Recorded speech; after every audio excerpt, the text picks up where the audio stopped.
हे गोविंद, आपकी माया में संसार के सारे लोग व्यामोहित होकर के डूबे हुए हैं, इन्हें जीवन का यथार्थ ही नहीं मालूम है कि जीवन का लक्ष्य क्या है। विमोहित जन ईश माया तदीयया त्वाम न भजत अनर्थदिक, और ये अपना अनर्थ कर रहे हैं। आप जानते हो सबसे बड़ा अनर्थ क्या है कि मानव जीवन को प्राप्त करके जो तुम्हें भजते नहीं है वो अपना अनर्थ खुद कर रहे हैं। तदीयया त्वाम न भजत अनर्थदिक। सुखाय दुख प्रवेशु सज्जते गृहेशु योषित पुरुषस्य वंचिता। सुख और दुख संसार की सहज प्रकृतियां हैं, इनके बीच में भी जो भगवान से विस्मृत हो जाता है वो संसार का अभागा प्राणी है। इसके बाद में बड़ी सुंदर बात, एक प्रश्न पूछते हैं श्री परीक्षित जी महाराज। बोले महाराज अब ये तो सब हो गया, ठाकुर जी का घर कैसे बसा, उनकी शादी विवाह कैसी हुई? और हमने सुना है उनका पहला जो शादी हुई थी ना वो राक्षस विधि से हुई थी। भगवान भीष्मक सुताम रुक्मणी में रुचिरान नाम राक्षसेन विधानेन उपेमो इति श्रुतम। बोले राक्षस विधान का मतलब कहा वो राक्षसों का काम है ना कि हरण करके लाना और विवाह करना, और वो तो भगवान थे, उन्होंने हरण किया और फिर विवाह किया। कहा असल में इस कथा के मूल में ये है कि 3 जन्म तुझे वचन प्रवाना। तो भगवान की दिव्य लीला थी। तो वो जो रावण जब मरा तो भगवान राम जी ने पूछा कि अब तो तुम मारे गए, अगले अवतार में तुम क्या करोगे? रावण ने कहा क्या हुआ ना, इस बार हम राक्षस बन करके आए, 10 सिर 20 भुजाएं, इसलिए आपने पहचान करके राक्षसों को मार दिया। अगली बार हम आएंगे तो जरूर, लेकिन आपके नाते रिश्तेदार बन करके आएंगे, इंसान ही बन करके आएंगे, इसलिए आप पहचान नहीं पाओगे। तो भगवान ने कहा बहुत अच्छी बात, अगली बार, इस बार तो हमने आपको खोज के मारा है। त्रेता में राम जी ने राक्षसों को खोजा और मारा।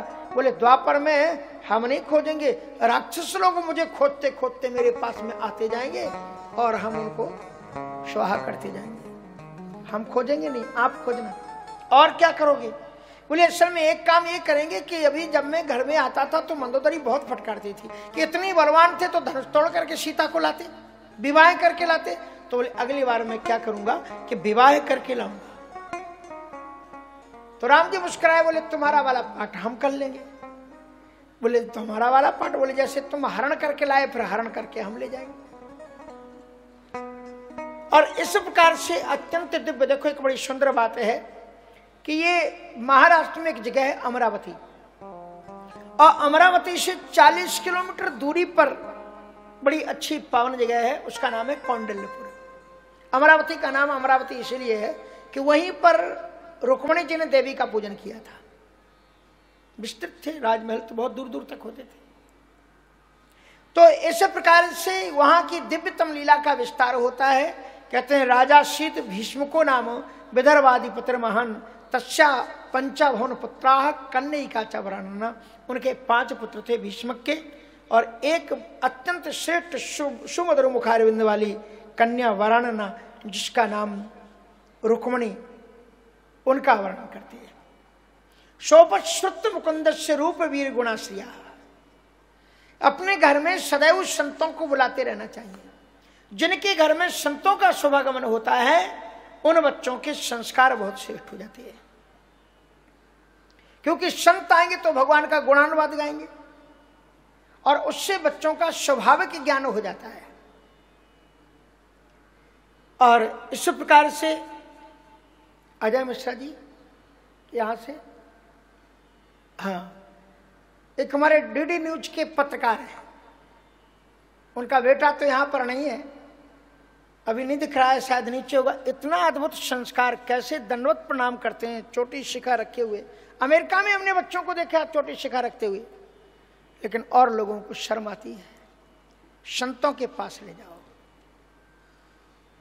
राजा भीष्मक के यहां पर संत आया करते थे, तो नारद जी भी आया करते थे। शोपश्रुत मुकुंदस्य रूप वीर्य गुणाश्रिया गृहागतैर्गीयमानास्तम मेने सदृशम पतिम। उनके घर में संत आया करते थे, सो नारद जी आया करते। तो नारद जी जब भी आए तो गोविंद के चरित्रों को गाते थे, और उन्हीं को सुन सुन करके रुक्मणी की भगवान में प्रीति जाग गई। उनका जो वर्णन किया तो रुक्मणी जी ने बहुत सुंदर एक चित्र परिकल्पना से बना करके रखा। बोले आप जिनका वर्णन कर रहे हैं ऐसे ही है, गोविंद गोकुल गोकुल वल्लभी प्रिय गोप गोसुत वल्लभ। और ऐसे गोविंद के दिव्यतम चित्र को उन्होंने दिखाया। कहा आप तो साक्षात भगवती हैं, आपको कौन बता सकता है। वो जब सयानी हुई तो उनके लिए श्रेष्ठ वर की तलाश थी। यद्यपि परिवार के उनके माता पिता और दूसरे बंधु ये चाहते थे कि रुक्मिणी की इच्छानुसार गोविंद के साथ में, द्वारकाधीश के साथ में रुक्मिणी का विवाह हो। पर प्राचीन काल में लोग क्या करते थे, राजा लोग अपने स्वार्थ में बेटियों का इस्तेमाल कर लेते थे। अगर कोई पास पड़ोस का राजा बलवान हो तो फिर उसकी उम्र या धन संपत्ति देख करके उनके साथ में विवाह कर देते थे ताकि उससे रिश्तेदारी हो जाए। शिशुपाल उस समय पर दुनिया में दिग्दिगंत में अपने बल पुरुषार्थ से छाया हुआ था, इसलिए उन्होंने निश्चय किया कि महाराज उनके साथ में विवाह। तो रुक्मी आया, कहा हम देख आए हैं और श्रेष्ठ अच्छा वर है और शिशुपाल से बड़ा कोई हो नहीं सकता, इसलिए हमने रुक्मिणी का विवाह शिशुपाल के साथ में निश्चित कर दिया। पर इतना सुनते ही रुक्मिणी जी बड़ी उदास हो गई। और रुक्मिणी जी जब उदास हुई तो बेटी की उदासी के कारण को केवल मां ही जान सकती है। इसलिए उनकी मां ने पूछा, बेटा क्या तुम इस विवाह से प्रसन्न नहीं हो? कहा नहीं, मैंने तो अपने मन में किसी और को पति मान रखा है। इतना सुनते ही माता जी घबरा गई, बोले क्या कहा बेटा, तुमने किसी और को पति मान रखा है? कौन है वो, मुझे तो बताओ कम से कम। का श्री द्वारकाधीश है। का चिंतन तो तुम्हारा बेटा सही है, मैं भी यही चाहती थी कि उनके साथ में विवाह हो, लेकिन तुम्हारा भाई इस प्रवृत्ति का है, पता नहीं किस जन्म की उसकी दुश्मनी है। लेकिन मैं क्या करूं, कम से कम ये तुम्हारा एक तरफा प्रेम है कि दोनों तरफ से उनको भी मालूम है कि तुम्ही को मालूम है कि तुम प्रेम करती हो। कहा वो तो सर्वांतर्यामी है, उन्हें बताना क्या है। फिर भी मैया ने कहा एक काम करो बेटा, एक पत्र लिखो और उस पत्र को ब्राह्मण देवता के साथ में ऊपर रख दो। उस पत्र को ब्राह्मण देवता के साथ में हम भेज देते हैं। अपने कुल पुरोहित के माध्यम से उन्होंने वो पत्र लिखवा करके भेजा। और कुल पुरोहित से माने कहा कि बेटा एक पंडित जी एक बात का ध्यान रखना, जब द्वारकाधीश मिले तो जरा आप अपनी तरफ से भी कुछ बेटी की प्रशंसा कर देना ताकि वो तैयार हो जाए विवाह के लिए। तो कुल पुरोहित ने कहा आप चिंता मत करो, जितना भी मुझसे हो सकेगा हम आपकी बेटी का पक्ष रखेंगे। पत्र लेकर के ब्राह्मण देवता आ गए। श्याम सुंदर रात्रि को जाग रहे थे। ब्राह्मण देवता का स्वागत सत्कार भोजन अभ्यर्थना आदि करके बैठाया। ब्राह्मण देवता ने पत्र निकाला कि आपके लिए पत्र लिखा है। पत्र लिखे है। कहा पंडित जी आप ही वांचो ना। पत्र वांचना भी अपने आप में कला होती थी प्राचीन काल में। अब लोग खुद बांट लेते नहीं, तो पुराने जमाने में वो जो पत्र बेचने बांटने वाला होता था उससे खूब पैसा मिलता था, क्योंकि वही पर बांट के भी सुनाता था। कहते थे भैया बांट के सुना दो, और खूब चटखारे मार करके पत्र लिखना और पत्र बांचना और पत्र सुनना, ये भी अपने आप में अद्भुत चीजें थी। एक एक पत्र लोग 5-5 दिन में लिखते थे। सोचते थे ये लाइन में क्या लिखूं, इस लाइन में क्या लिखूं, इस लाइन में क्या लिखूं। इस प्रकार से तो वो पत्र उन्हें लिखा। पंडित जी ने कहा, उन्होंने कहा आप ही बांचो। तो बड़ा सुंदर पत्र है, वो बांटते हैं। क्या लिखा हुआ है रुक्मिणी जी ने? श्रुत्वा गुणान भुवन सुंदर शृणुताम ते निर्विश्य कर्ण विवरैर हरितोंगतापम रूपम दृशाम दृशिमता मखिलार्थ लाभम त्वय्यच्युता विशति चित्र मपत्र में। रुक्मिणी जी का पत्र है, रुक्मिणी जी का ये श्लोक है, जरा ध्यान से सुनो। क्या लिखा है रुक्मिणी जी ने?